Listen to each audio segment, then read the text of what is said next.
오늘 말씀은 욥기 36장 1절로 25절까지 말씀입니다. 함께 읽습니다.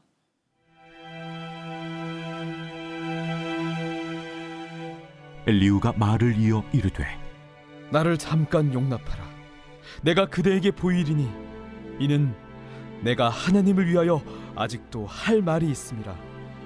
내가 먼 데서 지식을 얻고 나를 지으신 이에게 의를 돌려보내리라. 진실로 내 말은 거짓이 아니라 온전한 지식을 가진 이가 그대와 함께 있느니라.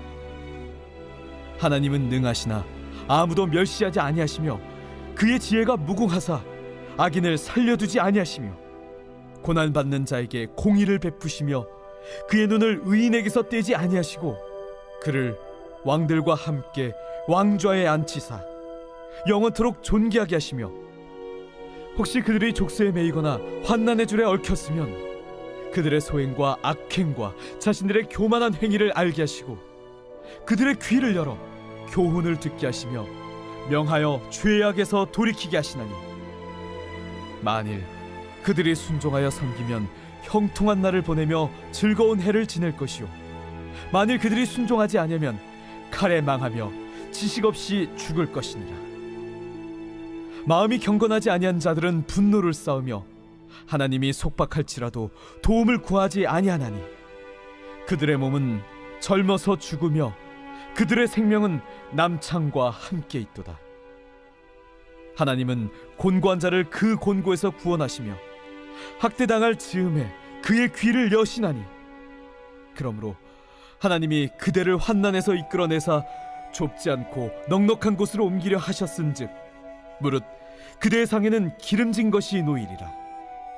이제는 악인의 받을 벌이 그대에게 가득하였고 심판과 정의가 그대를 잡았나니 그대는 분노하지 않도록 조심하며 많은 뇌물이 그대를 그릇된 길로 가게 할까 조심하라.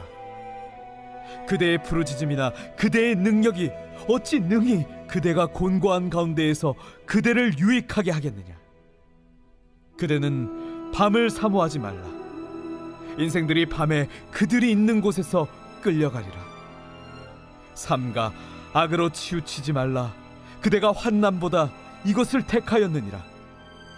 하나님은 그의 권능으로 높이 계시나니 누가 그같이 교훈을 베풀겠느냐.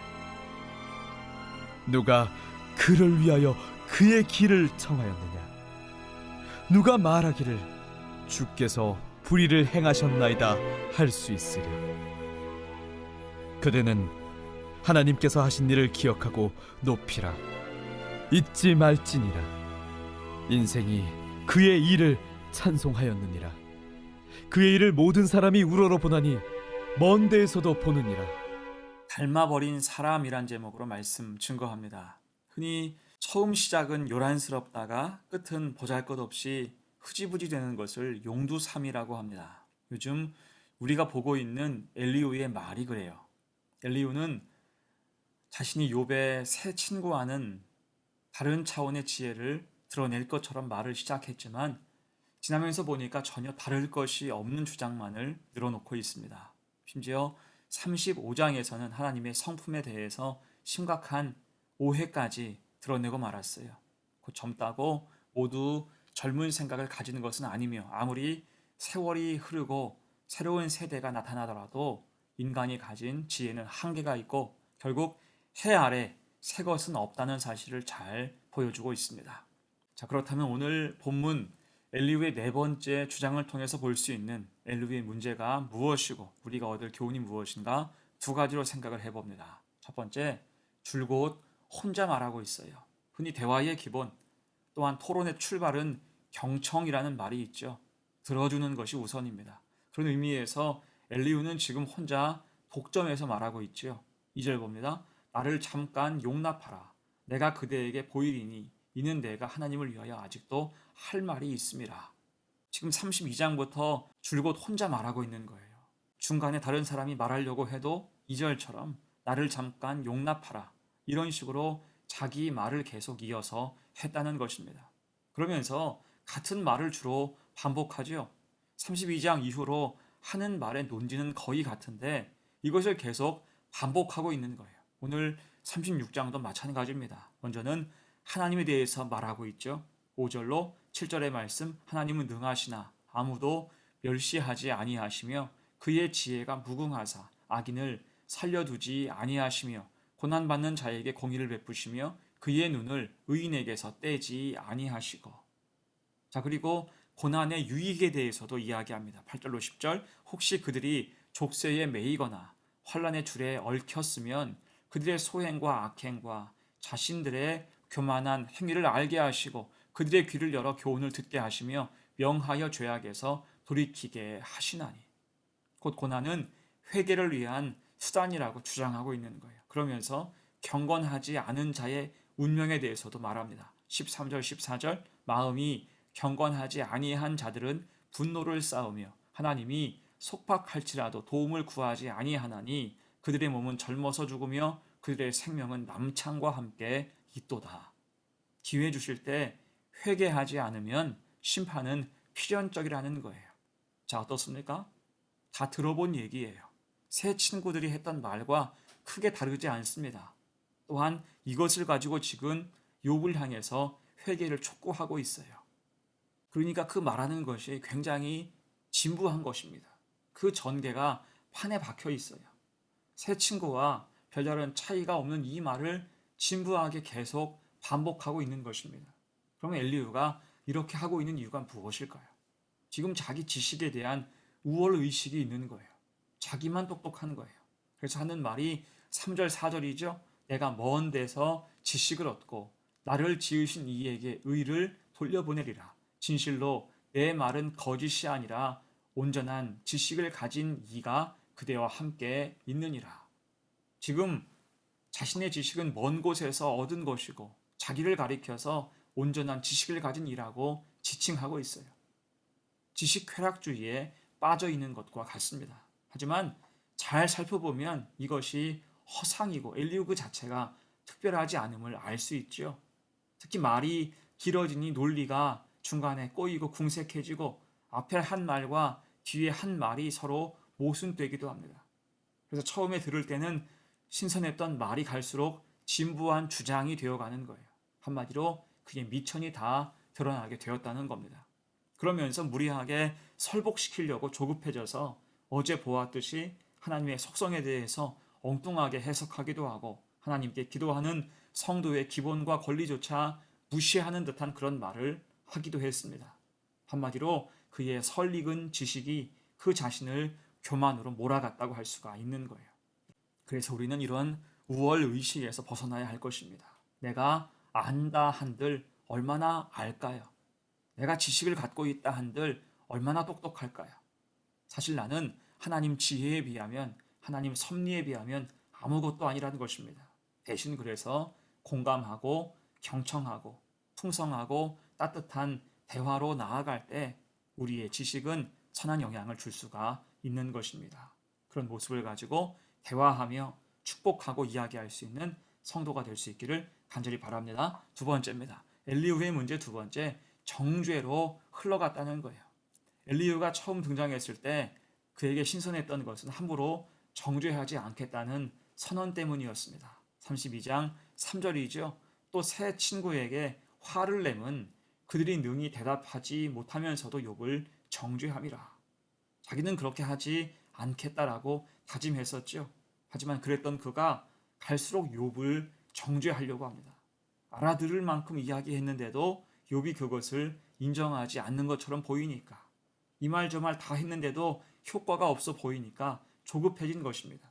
17절, 18절 보세요. 이제는 악인의 받을 벌이 그대에게 가득하였고 심판과 정의가 그대를 잡았나니 그대는 분노하지 않도록 조심하며 많은 뇌물이 그대를 그릇된 길로 가게 할까 조심하라.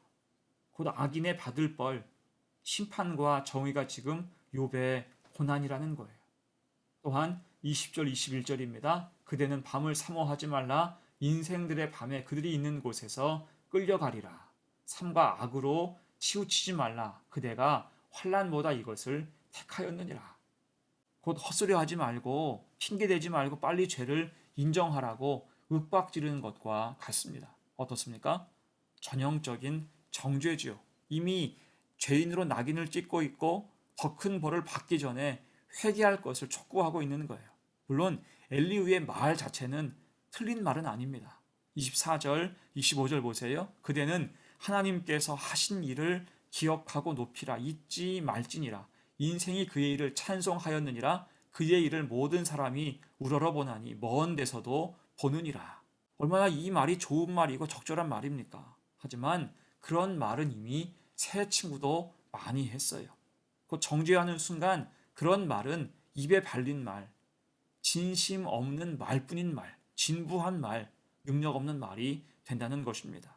어느새 그는 중재자가 아니라 새 친구와 같은 일방적인 공격자가 되고 말았다는 뜻이에요.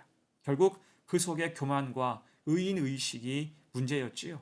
그런 마음으로 충고를 하니 배려의 언어가 아니라 직설적으로 공격적인 가르치는 언어가 나간 것이고 그것도 먹히지 않으니까 분이 생겨서 갈수록 정죄가 흘러나온 것입니다. 곧 그 마음과 믿음이 문제였어요. 하나님의 마음이 희박하니 교만과 의인의식이 갈수록 커진 것입니다. 이에 우리는 누군가를 충고할 때 먼저 기도하며 하나님의 마음을 구해야 돼요. 연약한 내가 어떻게 말로써 사람을 변화시키고 회개로 이끌 수가 있을까요? 나로서는 어려우니 하나님을 의지하고 하나님의 마음으로 나아갈 때 우리가 기대한 이상의 은혜가 그 속에 부어질 것입니다. 그렇게 정죄가 아니라 축복이 흘러갈 수 있는 복된 성도가 되시기를 간절히 축원합니다. 그러면 이제 말씀을 마무리합니다. 오늘 엘리후는 네 번째 자기 주장을 펴면서 갈수록 실망스러운 모습을 보여요. 먼저 그는 마치 자신이 하나님의 모든 역사에 대해서 다 아는 것처럼 말하면서 말을 독점했지요. 하지만 그 말은 진부한 말이 되었고 반복하는 말 속에서 스스로 말의 오류 속에 빠져들고 말았습니다. 대화와 배려가 아닌 일방적인 말의 함정에 빠진 것과 같아요. 또한 자기 뜻대로 말의 효과가 없자 조급한 마음으로 정죄하기 시작했습니다. 결국 처음에 자신이 비판했던 새 친구와 어느새 닮은 꼴이 되어 있었어요. 하나님 마음이 아닌 자기의 의인의식과 교만이 그 속에 가득 차올랐기 때문이죠. 이에 우리는 겸손해야 됩니다. 내가 하는 말의 능력을 신뢰하지 말고 하나님을 신뢰하며 나아가야 돼요. 하나님의 마음을 전달한다는 마음으로 겸손하게 말할 때 우리의 입은 하나님의 도구가 될 수 있는 것입니다. 그렇게 아름다운 말과 언어로 하나님을 높이고 그 사랑을 전달할 수 있는 복된 성도가 되시기를 간절히 축원합니다. 아멘. 함께 기도합니다. 하나님 아버지, 오늘 엘리후의 한계, 그 문제를 보면서 우리도 그럴 때가 있지 않았는지 생각하게 하옵소서. 함부로 판단하고 말하고 스스로 의인인 척 남을 깎아내리며 정죄하지 않았는지 돌아보게 하옵소서. 대신 우리에게 겸손함을 주시고 악한 혀에 재갈 물리게 하셔서 하나님 마음으로 필요한 말, 살리는 말, 축복하는 말을 하는 성도가 되게 하옵소서. 감사드리며 예수님의 이름으로 기도하옵나이다. 아멘.